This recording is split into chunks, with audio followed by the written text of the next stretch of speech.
Hello dear friends, আজকে আমি টেন্সের অন্য পার্টটি নিয়ে আসলাম। আগে আমি দুটো পার্ট দিয়েছি। আমি কথা দিয়েছিলাম যে অল্প পার্টের মধ্যেই অল্প কিছু সময়ের মধ্যেই টেন্সটাকে শেষ করব, কিন্তু ডিটেলস পড়াতে গিয়ে তা সম্ভব হয়নি। কিন্তু ফ্রেন্ডস, আমি কথা দিচ্ছি ধাপে ধাপে সময় লাগলেও আমি প্রত্যেকটি টেন্স এবং তারপরের গ্রামারগুলি যেগুলোর কথা বলেছি বা যেগুলো যার যতটা প্রয়োজন আছে আমি দেওয়ার চেষ্টা করব। আর অন্য কিছু গ্রামারের যদি কিছু শিখতে হয় নিশ্চয়ই কমেন্টে আপনারা অ্যাডভাইস দিবেন, বা ভুল ত্রুটি ভাষার আঞ্চলিক ভাষার টানে কিছু সমস্যা হলে সেগুলোকে মার্জন করবেন। আর আমি আজকে টেন্সের পাস্ট ইনডিফিনিটটা করাতে এসেছি। এর আগে present indefinite, present continuous, present perfect এটা পড়িয়েছি। আমি বলেছিলাম যে 8টা ফর্ম দিয়ে আমরা টেন্স কমপ্লিট করব, আর ইংরেজি অন্যগুলো সম্ভব নয় শেখা। তো দেখো দেখো ফ্রেন্ডস, আমি এটা করেছি, কী করেছি, past indefinite tense. Past indefinite tense আমরা কাকে বলি? এক কথায় যদি জানতে হয় তাহলে যে কাজটি এইমাত্র করলাম, এক কথায় অতীতকালে কোনো কাজ হয়ে গেল বা কাজটার অভ্যাস ছিল সেটাও কাজ হয়ে গেল। মানে বাংলা ক্রিয়াপদের সাথে আমরা দেবো যে কি বলবো, বাংলা ক্রিয়াপদের সাথে আমরা লিখে দিয়েছি বাংলা বাক্যের শেষে ক্রিয়াপদে, বাংলা বাক্যের শেষে ক্রিয়াপদে, বাংলা বাক্যের শেষে বা ক্রিয়াপদের শেষে লা, লি, লে, লাম, লেন প্রভৃতি থাকলে এই টেন্স হয়। এই টেন্স হয় অর্থাৎ পাস্ট ইনডিফিনিট টেন্স। এই জায়গাতে এই এই লা, লি, লে, লাম বা লেন এটা অবশ্যই মনে রাখতে হবে। এই যে কোনো বাংলা বাক্যে এই যদি 5টা শব্দ দিয়েছি, এই 5টা শব্দ যদি থাকে বাংলা বাক্যের শেষে, তবে ওটাকে আমরা অবশ্যই মনে করব যে এটা past indefinite tense. Past indefinite tense Bangla বাক্যের মধ্যে চেনার আরেকটি উপায় আছে, যে উপায়টা হলো, আমি উপায়টাও লিখে দিয়েছি, এই যে এটা উপায়। আর এটাতে কি বললাম যে এক কথায় টেন্স কাকে বলে? অতীতকালে কোনো কাজ হলো হলো বা অভ্যাস বোঝালে, কোনো কাজটা হলো বা অভ্যাস বোঝালে তাকে এই টেন্স হয়। এবার আমরা উদাহরণ দিয়েছি কয়েকটা, যেরকম এই 5টা দেওয়া আছে, সম্ভব হয়নি সবগুলো উদাহরণ দেওয়া, তবে আমি কয়েকটা দিয়েছি, বুঝে নিতে হবে। পরে আমি প্র্যাকটিস করাবো যখন, তখন আবার এগুলো দেবো। আমরা একটি গল্প লিখি, এই যে লিখলাম, লাম কথাটা চলে এসছে, তার মানে কি পাস্ট ইনডিফিনিট। সেকেন্ড বাক্যটাতে, দ্বিতীয় বাক্যটাতে লিখেছি কি তাহারা ইংরেজি শিখলো, লো, লো কথাটা চলে এসছে, লো কথা লিখেছি, লো লো লো লো, এই যে এই জায়গাটাতে লো হয়তো ছুটে গেছে, তবে আমরা এখানে দিতে পারি লো, লো। এবার এটা আমরা পাস্ট ইনডিফিনিটের সাথে আমরা পেয়ে গেলাম। এবং পরের বাক্যটাতে কি আছে?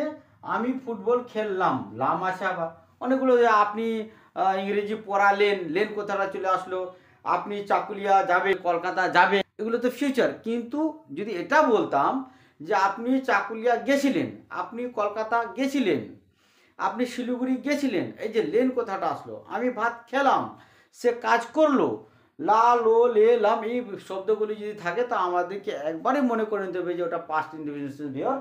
আর পরেরটা আমি যেটা বলতে চাইছিলাম, গঠন, গঠনটাতে কী হবে? Subject, verb to object. অর্থাৎ একটা যে কোনো বাক্যতে সাবজেক্ট থাকবেই। ভার্ব টু, জেনারেলি ভার্বের যে ভাগগুলো রয়েছে সেগুলো আমরা অন্য একটা ভিডিওতে করাবো, এখানে শর্টকাট করে দেখাই। জেনারেলি যেগুলো ভার্ব থাকবে, বেসিকলি শেখানোর জন্য এগুলো কথা বলছি, ইডি দিলে কিন্তু ভার্ব টু হয়ে যায়।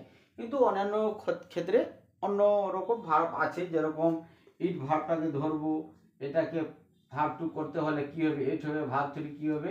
ইটেন হবে। সেরকম আরও আছে, যেরকম গো, গোটাকে ভার্ব টু করলে কী হবে? ওয়েন্ট হয়ে যাবে, এবং এটাকে কি হবে? গন হয়ে যাবে। তবে এটার জন্য আমরা আলাদা একটা ভিডিও করব, এখানে বলতে গেলে অনেক ভিডিওটা লম্বা হয়ে যাবে। দৈর্ঘ্য ভিডিও না করে অল্প ভিডিওর মধ্যে আমি সবগুলো করার চেষ্টা করব, হয়তো পার্টে পার্টে দিতে হবে। তো এই ইংলিশগুলো আমরা ট্রান্সলেট কিভাবে করব, এই বাক্যটাতে আমরা এই চেনার উপায় দেখে এবং সূত্রটা দেখে, ফর্মুলাটা, গঠনটা দেখে আমরা করব। যেরকম সূত্রটাতে কি রয়েছে? আমরা একটি গল্প লিখলাম, আমরা লিখলাম, তো কারা লিখলো? আমরা, সাবজেক্ট পেয়ে গেলাম, সাবজেক্ট কি? আমরা, আমরা এই যে কি উই। এবার কি করলাম, লিখলাম। বাংলা বাক্য শেষে আমি বলেছিলাম এই যে লা লে লে লাম থাকবে, তো বাংলা বাক্য শেষে কি আছে, লিখলাম। তো লেখার ইংরেজি কি, রাইট। রাইট মানে লেখা, রাইট মানে লেখা, কিন্তু ভাব টু করতে গেলে কি হয়, রোড। আমরা কি দেবো, ভিটুটা দেবো, ভিটু কি হবে, রোড, ROTE, রোড। কি লিখলাম, একটি গল্প লিখলাম, তাহলে কি দেবো, a story, a story, finish, বাক্যটা কমপ্লিট হয়ে গেল। এবার 2 নম্বর বাক্যটাতে কি আছে, তাহারা ইংরেজি শিখলো। কাহারা শিখলো, তাহারা, তাদের ইংরেজি কি, তাহাদের ইংরেজি কি, দে। এবার কি করলো, শিখলো, সেখানে কি, লার্ন। এবার ভাবটা কি দেবো, লার্ন, লার্ন, কি শিখলো, ইংরেজি শিখলো, ইংলিশ লিখে ফেললাম। এবার 3 নম্বর বাক্যটাতে কি লেখা আছে, আমি ফুটবল খেললাম। কে খেললো, আমি, তাহলে কি হবে, আই। এবার কি করলো, খেললো, কি করলো, খেললো, খেলার ইংরেজি কি দেবো, প্লে মানে খেলা। এবার ভিটু মানে ইডি যোগ প্লেড, এই যে এখানে আমরা লিখে দেখালাম একবার, কোথায় যেন সরে, এই জায়গাতে লিখে দেখালাম। এবার কি খেললাম, ফুটবল, ফুটবল। ভিউয়ার্স, এইভাবে আরো কয়েকটা বাক্য আরো রয়েছে। তুমি ভাত খেলে, কে খেলো, তুমি, ইউ। খাওয়ার ভাবটুটা আমরা কি দেখালাম ওখানে, এট। কি খেলে, ভাত, রাইস। ভিউয়ার্স, এইভাবে এইগুলো পাস্ট টেন্স এই শর্টকাট করে আমি করলাম। এবার এর পরের যা আছে, কিন্তু এখানে কিছু প্র্যাকটিস করানোর প্রয়োজন ছিল, কিন্তু ভিডিওগুলো একটু বড় হয়ে যাচ্ছে। আমি জানি এখন মানুষের যারা ভিউয়ার্স আছে, যারা লার্নার্স আছে, পেশেন্স রাখতে পারছে না, কিন্তু অবশ্যই পেশেন্স রাখতে হবে। পেশেন্স না রাখলে কিছু পাওয়া যাবে না, আর শেখাও যাবে না, আর শিখতে গেলে তো পেশেন্স রাখতেই হবে। আমি পরেরটা আবার করে দিচ্ছি, সেগুলো করব। পরেরটা শুরু করলাম আবার, past continuous tense. Past continuous tense ঠিক ওর কিছুটা এড থাকে, ওর বাক্যগুলির সাথে দেখবেন মিলিয়ে। ওটাতে আমরা বলেছিলাম পাস্ট ইনডিফিনিটে যে অতীতকালে কোনো কাজ শুরু হয়ে অতীতে শেষ হয়ে গেছে, আর বাংলা ক্রিয়াপদের শেষে লা, লে, লাম, লি প্রভৃতি থাকবে। তাতেও কিছুটা আমরা প্রথমে দেখছি যে এখানে কি বলছে, অতীতকালে কোনো কাজ শুরু হয়ে অতীতে চলছিল এমন বোঝালে তাকে এই টেন্স মানে পাস্ট কন্টিনিউয়াস টেন্স। এখানে কি বলছে, যে অতীতকালে কোনো কাজ চলছিল, এই জায়গাটাতে আমাদেরকে মনে রাখতে হবে, চলছিল অর্থাৎ কাজটা বন্ধ হয়নি, অতীতে শুরু হয়েছিল, অতীতে কন্টিনিউ ছিলই।